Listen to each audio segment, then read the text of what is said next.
90% মুসলমানের দেশে বঙ্গবন্ধু কন্যা শেখ হাসিনাকে ইসলাম বিদ্বেষী হিসেবে প্রচার করা হয়েছে। পরিকল্পিতভাবে 90% মুসলমানের দেশে শেখ হাসিনাকে ইসলাম বিদ্বেষী হিসেবে প্রমোট করা হয়েছে। পরিকল্পিতভাবে 90% মুসলমানের দেশে শেখ হাসিনাকে ইসলাম বিদ্বেষী বানানো হয়েছে। আজকের ভিডিওতে সেই মিথ্যাচারগুলোকে এক এক করে এক্সপোজ করব। ভিডিওটা শেষ পর্যন্ত দেখবেন। আজকের ভিডিওটা অতীতের সব ভিডিওর থেকে মারাত্মক লেভেলের যুক্তিযুক্ত হতে চলেছে, যেখানে প্রকৃতপক্ষে সত্য উপস্থাপন করা হবে। দেখেন, 90% মুসলমানের দেশে ইসলাম ধর্মকে আমরা সবাই ভালোবাসি এবং সেটা প্র্যাকটিস করি, চর্চা করি। 5 ওয়াক্ত নামাজের মাধ্যমে আল্লাহ তাআলার কাছে আমরা শান্তি কামনা করি। আমাদের এই ইসলামের প্রতি ভালোবাসাকে কেন্দ্র করে কিছু মাওলানা, সবাই না, কিছু মাওলানা আমাদের মাথা বিক্রি করে এই দেশে অশান্তি করার চেষ্টা করতেছে এবং সাধারণ মানুষের দানের টাকা নিয়ে হওয়া ওয়াজ, সেই ওয়াজে লক্ষ লক্ষ টাকা পেমেন্ট নিয়ে গিয়ে ওয়াজের মঞ্চে চেয়ারে বসে মিথ্যাচার করে পাবলিকের মগজ ওয়াশ করতেছে। আর যার কারণে পাবলিকের মাইন্ডসেট চেঞ্জ হচ্ছে এবং পাবলিক দিন দিন উগ্র হয়ে উঠতেছে। খেয়াল করে দেখবেন, ঢাকা শহর সহ বাংলাদেশের প্রত্যেকটা অঞ্চলে এখন দেখবেন সামান্য ভালো কথা বললেও মানুষ কিন্তু হুট করে রেগে যায়। কেন? এই যে প্রতিনিয়ত তাদের মাইন্ড ম্যানিপুলেশন, তাদেরকে মাইন্ডলি কনফিউজড করে রাখা, এটা একটা মনস্তাত্ত্বিক চক্রান্ত।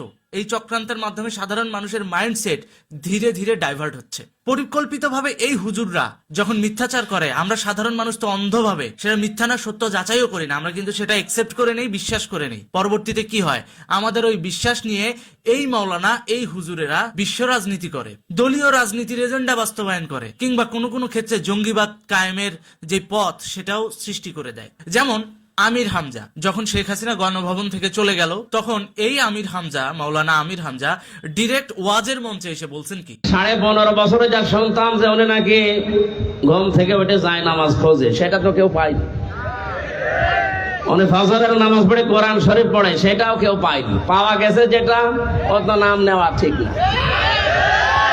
আসলে কি সত্যি তাই? শেখ হাসিনার গণভবনে যখন পাবলিক লুটপাট চালায় তখন কোরআন শরীফ পাওয়া যায় নাই? চলেন একটু প্রমাণস্বরূপ ফুটেজটা দেখে আসি। গীবতের চেয়েও বড় পাপ হলো মিথ্যা অপবাদ দেওয়া। গীবতের চেয়েও বড় পাপ হলো মিথ্যা অপবাদ দেওয়া। গীবতের চেয়েও বড় পাপ হলো মিথ্যা অপবাদ দেওয়া। তো দেখলেন তো, যদি সে নামাজ না পড়তো, যদি সে কোরআন শরীফ না পড়তো, তাহলে গণভবনে তো এগুলো পাওয়া যেত না। তাহলে ওয়াজের মঞ্চে মফস্বল এরিয়ায় যখন একটা মাওলানা, একটা বক্তা এসে বলবে যে শেখ হাসিনার গণভবনে তো যায় নামাজ পাওয়া যায় নাই, মানুষ তো এটাই বিশ্বাস করতো, সত্যিই মনে হয় শেখ হাসিনা নামাজ পড়ে না, তার গণভবনে যায় নামাজ পাওয়া যায় নাই, তার গণভবনে কোরআন শরীফ পাওয়া যায় নাই। যেহেতু ভিডিও নাই, কোরআন নাই, তো মানুষকে যা বলবেন সেটাই তো মানুষ বিশ্বাস করবে। তার উপর মাওলানা বলছে, একজন মেহমানদারি করে রীতিমতো আপ্যায়ন করে নিয়ে যাওয়া হয়, প্রোটোকল দিয়ে নিয়ে যাওয়া হয়, তখন স্বভাবতই তাদের অ্যাকসেপ্টেন্সি বেশি থাকে। সেই হুজুরি যখন বলছে যে শেখ হাসিনার গণভবনে কোরআন শরীফ পাওয়া যায় নাই, শেখ হাসিনার গণভবনে জায়নামাজ পাওয়া যায় নাই, তখন স্বভাবতই সবাই সেটা বিশ্বাস করবে এবং সেটাই হয়েছে। সেটাই তো হয়েছে। এখন সবাই তো ভাই ইউটিউব, ফেসবুক চালায় না।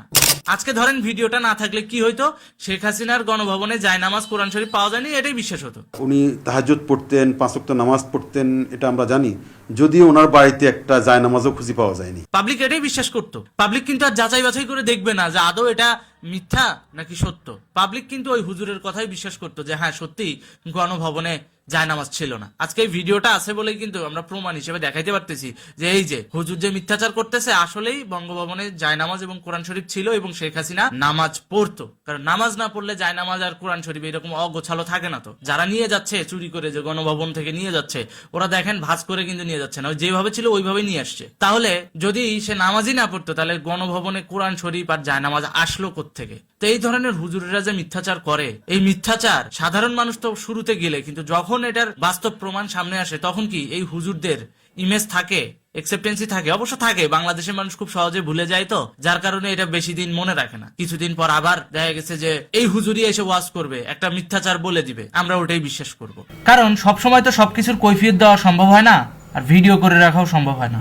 পাপের যে পাল্লা কিয়ামতের দিন এটা হালকা হবে যাদের, তারা যাবে জান্নাতে। আর যাদের ভারী হবে তাদেরকে আল্লাহ হাবিয়া নামক যে জাহান্নাম আছে, এই মায়ের কোলে তাদেরকে দেবে। আর যারা মিথ্যাচার করে তাদের শাস্তি কি হবে হুজুর? তাহলে এটা তো চাক্ষুষ প্রমাণ। এরকম হাজার কত না কত মিথ্যাচার ওয়াজের মঞ্চে যুক্তিটাকে টিকিয়ে রাখার জন্য বলছে, তার তো কোনো হিসাব নাই। এই বিগত 15 বছর ধরে শেখ হাসিনাকে শুধুমাত্র ইসলাম বিদ্বেষী বানানোর জন্যই এই ধরনের চক্রান্তগুলো করা হয়েছে ওয়াজের মঞ্চে। আর যখনই শেখ হাসিনা এটার বিরুদ্ধে কোনো পদক্ষেপ নিছে তখনই আমরা তাকে বলে দিছি কি তিনি স্বৈরাচার, আমরা তাকে বলে দিছি কি যে তিনি ইসলাম বিদ্বেষী। আদৌ কি তিনি ইসলাম বিদ্বেষী? তাহলে তিনি কি বাংলাদেশে এতগুলো মডেল মসজিদ তৈরি করতেন? কিছুদিন আগে ডক্টর ইউনূসের প্রেস সচিব বললেন এতগুলো মডেল মসজিদ তৈরি করার কি দরকার ছিল? ভাই তুমি তো সুদখোরের প্রেস সচিব, তুমি মসজিদের মর্ম কি বুঝবা? বাংলাদেশে 90% মুসলিম তারা ইসলামকে ভালোবাসে, তো তারা মসজিদে গিয়ে নামাজ পড়বে না? সরকারি পক্ষ থেকে 560টা মডেল মসজিদ তৈরি করা হয়েছে, তাতে তোমার এত জ্বলছে কেন? শয়তানি একটু কম করে করো। মসজিদ আল্লাহর ঘর, এই আল্লাহর ঘরে সাধারণ মানুষরাই নামাজ পড়ে। সেই সাধারণ মানুষের দানের টাকা যখন চলে যায় হামির হামজার মতো মিথ্যাচারী হুজুর মাওলানাদের পকেটে, তখন এই বিষয়গুলা সচেতন মানুষকে পীড়া দেয়। কেন? উনি মিথ্যা কথা বলতেছে, পাবলিকের দানের টাকা নিয়ে উনি মিথ্যাচার করতেছে। আজকে প্রমাণ আছে দেখে দেখায় দেওয়া যেত। সব বিষয় কি ভিডিও ধারণ করে রাখা সম্ভব? কিন্তু ওই বিষয়গুলো নিয়ে তো ঠিকই মিথ্যাচার হচ্ছে, বিগত 15 বছর ধরে হয়ে আসছে, এখনো হচ্ছে। এই ব্যক্তিকে যখন শুধুমাত্র মিথ্যাচারের কারণে, মানুষের সম্মানহানি করার কারণে, মানুষের নামে মিথ্যা বদনাম করার কারণে আইন শৃঙ্খলা বাহিনী যখন তাকে গ্রেপ্তার করে, তখন আমরাই বলি কি বাংলাদেশ সরকার হুজুরদের ভালোবাসে না। আরে ভাই 90% মুসলমানের দেশ এটা, এখানে একটা দুইটা মুসলিম ছদ্মবেশী মিথ্যাবাদী থাকতে পারে না? তাদের বিরুদ্ধে কি ব্যবস্থা নেওয়া যায় না? এগুলো আপনাদের বুঝতে হবে। সুতরাং আমরা চাচ্ছি উনি যেহেতু পালিয়েই গেছে। হুজুর থামেন, ভুলে যায় না মক্কা শাসনের আগে নবী সাল্লাল্লাহু আলাইহি ওয়াসাল্লাম কাফেরদের যন্ত্রণায় কিন্তু মক্কা ছেড়েছিলেন। আর আপনাদের মতো মিথ্যাবাদীদের যন্ত্রণায় শেখ হাসিনা পালাইলে দোষ হয়ে যায়? আপনি খেয়াল করে দেখেন বঙ্গবন্ধুর পিছনে কি এই ধরনের ষড়যন্ত্র হয় নাই? বাংলাদেশে এমনও প্রচারণা করা হয়েছে যে যদি নৌকায় ভোট দাও তাহলে তোমার ভোট হিন্দুদের কাছে চলে যাবে, তোমাদের ভোট নাস্তিকদের কাছে।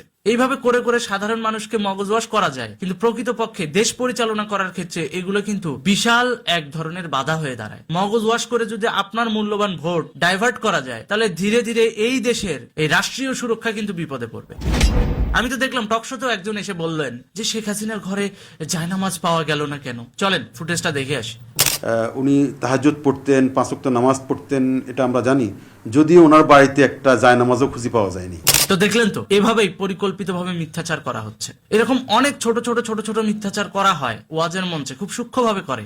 আমরা তো মাওলানা বলতে ওরে বাবা হুজুর আসছে ওয়াজ করতেছে, আমরা তো খুব ইমোশনাল হয়ে যাই। কিন্তু সে ওয়াজের নামে আমাদের মস্তিষ্কে কি ঢুকায় দিয়ে যাচ্ছে, আমাদেরকে কি বলে যাচ্ছে, এইটার ব্যাপারে আমরা কোনোটাই গুরুত্ব দেই না। কোরআন হাদিসের কোনো ব্যাখ্যা আমাদেরকে দেওয়া হয় না, দেওয়া হলেও সেটার অপব্যাখ্যা দিয়ে আমাদেরকে রাজনৈতিকভাবে ডাইভার্সন করা হয়। এগুলোর নাম কি ওয়াজ? অতএব মুসল্লির টাকা দিয়ে, যেই টাকা দিয়ে আপনারা ওয়াজ করবেন, ওই টাকা দিয়ে লাগলে আপনার ইমাম সাহেবের বেতন বাড়ায় দেন, লাগলে আপনার মুয়াজ্জিন সাহেবের বেতন বাড়ায় দেন। ওর সংসার নিয়ে 2-4টা ভালো মন্দ খায়া ও যদি ভালো চলতে পারে, ও আপনার জন্য দোয়া করবে, আপনার এলাকাবাসীর জন্য দোয়া করবে। আর যদি মসজিদরে ব্যবসা প্রতিষ্ঠান বানাইতে চান তাহলে করেন, ওয়াজ করেন, কিন্তু ভালো বক্তা নিয়ে আসেন যে কিনা প্রকৃতপক্ষে ইসলামের কথা বলবে, কোনো রাজনৈতিক এজেন্ডা এখানে বাস্তবায়ন করবে না। বঙ্গবন্ধুর পেছনে এরকম অনেক প্রোপাগান্ডা হয়েছে, নাস্তিক বলা হয়েছে, বঙ্গবন্ধুকে ভারতের দালাল বলা হয়েছে, একইভাবে শেখ হাসিনাকে নাস্তিক বলা হচ্ছে, তারপরে শেখ হাসিনাকে বলা হচ্ছে ইসলাম বিদ্বেষী, মাওলানা বিদ্বেষী। তাহলে আপনারা বারবার ওয়াজের মঞ্চে সাধারণ মানুষকে ইসলামের নামে অপব্যাখ্যা দিবেন, আর সেটার বিরুদ্ধে পদক্ষেপ নিলেই শেখ হাসিনা ইসলাম বিদ্বেষী হয়ে যায়? তাহলে শেখ হাসিনা যদি সত্যি ইসলাম বিদ্বেষী হতো, তিনি কি 5 ওয়াক্ত নামাজ পড়তেন বা তিনি কি কোরআন শরীফ পড়তেন? পড়তেন না। তিনি কিন্তু কোরআন শরীফের আদলে আপনাদের মতো ধর্মটাকে ব্যবসার পণ্য বানায় নাই। তিনি কিন্তু আপনাদের মতো ব্যবসার পণ্য বানায় নাই কোরআন শরীফকে। তিনি কিন্তু আপনাদের মতো ধর্মকে বিক্রি করে, পুঁজি করে কোনো ফায়দা কিন্তু তিনি লুটে নাই। তিনি চাইলে লুটতে পারতো, কিন্তু করে নাই। তিনি চিন্তা করছেন ধর্মটা আমার একান্ত আত্মশুদ্ধির ব্যাপার, আমি আত্মশুদ্ধি হিসেবে ধর্মটাকে চর্চা করে যাব। তিনি সেটাই করছেন। অথচ আপনারা ওয়াজের মঞ্চে তার নামে গীবত করছেন, তার নামে বদনাম করছেন। অথচ আপনারাই বলেন যে গীবত ইসলামে হারাম, বদনাম করা ইসলামে হারাম। গীবত করা মানে মৃত ভাইয়ের মাংস খাওয়া, মিথ্যা বলা মহাপাপ। তাহলে আজকে আমির হামজা এই মিথ্যা বলার কারণে কোথায় যাওয়া উচিত? তিনি কি তার মৃত ভাইয়ের মাংস খান নাই গীবত করে শেখ হাসিনার নামে? তো এই বিষয়গুলো বুঝতে হবে। ছোট ছোট কনফ্লিক্ট যেগুলো আমাদের মাথায় ঢুকিয়ে দেওয়া হয়, এটা শুধুমাত্র আমাদের ভেতরে একটা নেগেটিভ মাইন্ডসেট তৈরি করে দেওয়ার একটা ধান্দা, যাতে ফিউচারে আমরা কিছু হইলে যুদ্ধে ঝাঁপায় পড়তে পারি। আরে ভাই, যুদ্ধ করে একটা দেশ 150-200 বছর পিছিয়ে যায়। এই যে 71-এর যুদ্ধে আমরা এতটাই পিছিয়ে পড়ছি, এতটা গণহত্যার শিকার হয়েছি আমরা, যে এখনো পর্যন্ত বাংলাদেশ মাথা উঁচু করে দাঁড়াইতে হইলে যেই পরিমাণ লিডারশিপ দরকার সেটা কিন্তু আমরা পাই নাই। পাকিস্তানিরা কিন্তু সেটা আমাদের ড্যামেজ করে দিয়ে গেছে। তো এই বিষয়টা কিন্তু আপনাদের বুঝতে হবে যে আমরা কি করছি, কোন দিকে যাচ্ছি, কোন কথা রিসিভ করতেছি। এটার ব্যাপারে আপনারা যতদিন না পর্যন্ত সচেতন না হবেন ততদিন পর্যন্ত আমাদের এই দেশে ভালো লিডার জন্মাবে না। আর ভালো লিডার না জন্মালে ওই দখলদার পাকিস্তানি কিংবা ওই দখলদার মধ্যপ্রাচ্যের যে গোষ্ঠীটা অথবা ওই দখলদার পশ্চিমা গোষ্ঠীরা তারা কিন্তু আসবে আপনার সন্তানের, আপনার যুগটা না পাইলেও আপনি যদি মইরাও যান আপনার সন্তানের মাথায় লবণ রেখে বড়ই খেয়ে চলে যাবে, আর বুটের লাথি খাবে আপনার সন্তান। এটা মাথায় রাখেন। অতএব সচেতন হন, একটু খেয়াল রাখেন নিজের দিকে। আপনাদের শেখ হাসিনার বিরুদ্ধে মতামত থাকতেই পারে, সেটা রাজনৈতিকভাবে প্রমাণ দিয়ে সেই জিনিসগুলো আপনারা সলভ করেন, কিন্তু আপনারা যদি সরাসরি এসে মিথ্যাচার করেন, গীবত পরিচালনা করেন, সাধারণ মানুষের মস্তিষ্কে গীবতের পয়জন ঢুকিয়ে দেন, তো এই সাধারণ মানুষ তো খেপে যাবে। এবং সেটাই হয়েছে, এই যে বিগত 15 বছর তারা যে পাবলিকের মাইন্ড ওয়াশ করছে ওয়াজের নামে, সেটারই প্রতিফলন হয়েছে 5ই আগস্ট। হ্যাঁ, এটাই সত্য। আপনাদের শেখ হাসিনার শাসন আমল পছন্দ নাই হতে পারে, সেটা রাজনৈতিকভাবে মোকাবেলা করেন। আপনারা কি করলেন? মিথ্যাচারের আশ্রয় নিলেন। মিথ্যা দিয়ে কি আপনাদের সারা জীবন চলতে পারবেন? বঙ্গবন্ধু শেখ মুজিবুর রহমানের শেষ স্মৃতি ধানমন্ডি 32টাকেও আপনারা পুরাই দিলেন। কি হয়েছে? যাতে ইতিহাস না থাকে। তাহলে আপনাদের ভিতরে আর পাকিস্তানিদের ভিতরে পার্থক্য কি? পাকিস্তানিরা আমার দেশের বুদ্ধিজীবীদের হত্যা করছে কেন? যাতে ভবিষ্যতে বাংলাদেশে বড় কোনো লিডার তৈরি না হয়, বড় কোনো নেতা তৈরি না হয়, যাতে এই দেশ নেতৃত্ব শূন্যতায় ভোগে আর তারা এসে দখল করতে পারে, কিংবা পশ্চিমা গোষ্ঠী এসে অনায়াসে এখানে তাদের যে এজেন্ডা সেটা যেন বাস্তবায়ন করতে পারে। তাহলে আপনাদের মধ্যে আর ওই পশ্চিমা গোষ্ঠীর মধ্যে, ওই পাকিস্তানি গোষ্ঠীর মধ্যে পার্থক্যটা কি থাকলো? এই ওয়াজের মঞ্চে পাবলিকের দানের টাকা তো পাচ্ছে এই হুজুরেরা, একই সাথে বিভিন্ন এম্বাসি থেকে, বিভিন্ন কূটনৈতিক গোত্র থেকেও টাকা পাচ্ছে শুধুমাত্র আপনার আমার মগজ ওয়াশ করার জন্য। তার মানে বুঝতে পারতেছেন, আপনার আমার ব্রেনটার ভিতরে সাধারণ ভালো যৌক্তিক বিষয় যেন না ঢোকে, এই ক্ষেত্রটাকে তৈরি করার জন্য পশ্চিমা গোষ্ঠী, পাকিস্তান গোষ্ঠী ফাইন্যান্স করতেছে এই মাওলানাদের। আল্লাহ খোদার নাম নাই, কোরআনের কোনো ব্যাখ্যা নাই, কিন্তু দেখবেন যে গল্প আছে, কোন নায়িকা কি করলো সেই গল্প। ওয়াজের মঞ্চে কথা হবে ইসলামের, হাদিসের। বাস্তবে যার যার জীবন শেষে কিভাবে সেটার সাথে রিলেট করবে সেটা তার তার ব্যাপার। কেননা আপনার লাইফ স্টাইল আর আমার লাইফ স্টাইল এক না। আপনি সকালবেলা ঘুম থেকে উঠে আপনার কর্মসংস্থানে যান, আমি সকালবেলা ঘুম থেকে উঠে আমার কর্মসংস্থানে যাই। আপনার কর্ম আর আমার কর্ম তো এক না। ধরেন আপনি কথার কথা একটা বড় বিজনেসম্যান, আপনি অফিসে যান, আমি গরিব কৃষক, আমি খেতে যাই। আমার বাস্তবতা আর আপনার বাস্তবতা এক হবে? হবে না। সুতরাং মাওলানারা কোরআন হাদিসের আলোকে ব্যাখ্যা করবে, সেই ব্যাখ্যা আমি আমার যে লাইফ স্টাইল সেটাতে কিভাবে রিলেট করাবো সেটা একান্তই আমার ব্যাপার। জাজমেন্ট করার দায়িত্ব কিন্তু মাওলানাদের না, জাজমেন্ট করার দায়িত্বটা যার যার জীবন তার তার, যে যেরকম পরিস্থিতিতে বসবাস করে, যেরকম পরিবেশে বসবাস করে তাদের। আপনি তো আর জানেন না যে অমুক বিধবা নারীটা এমনি এমনি রাস্তায় আসে না, রিক্সা চালাচ্ছে। অনেক নারীরাও কিন্তু আজকাল রিক্সা চালায় পেটের দায়ে। কেন? কারণ তার আর্নিং সোর্স নাই। কিন্তু আপনি ওয়াজের মঞ্চে বলতেছেন যে মেয়েদের বোরখা পরা উচিত, মেয়েদের ঘরে থাকা উচিত, মেয়েরা কেন রাস্তায় আসবে? আপনি তো আর জানেন না যে ওই মেয়েটা কতটা বিপদে পড়ছে, কতটা বিপদে পড়ে এসে রাস্তায় এসে পুরুষ মানুষের মতো এসে রিক্সা চালাচ্ছে।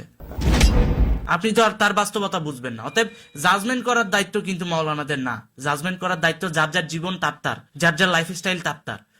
কারণ কোরআন আপনার জন্য আলাদা না, আমার জন্য আলাদা না। সবাই কিন্তু আজকাল শিক্ষিত, পড়তে পারে। দয়া করে একটু কোরআন শরীফটা খোলেন, বাংলা অর্থগুলো কিন্তু আরবির নিচে দেওয়া আছে, একটু পড়েন। পড়লে আপনারা অনেক কিছু জানতে পারবেন। তখন দেখবেন এই মারামারি, হানাহানি, খুনাখুনি, এই মিথ্যাচার, এই গীবত এগুলা থাকবে না।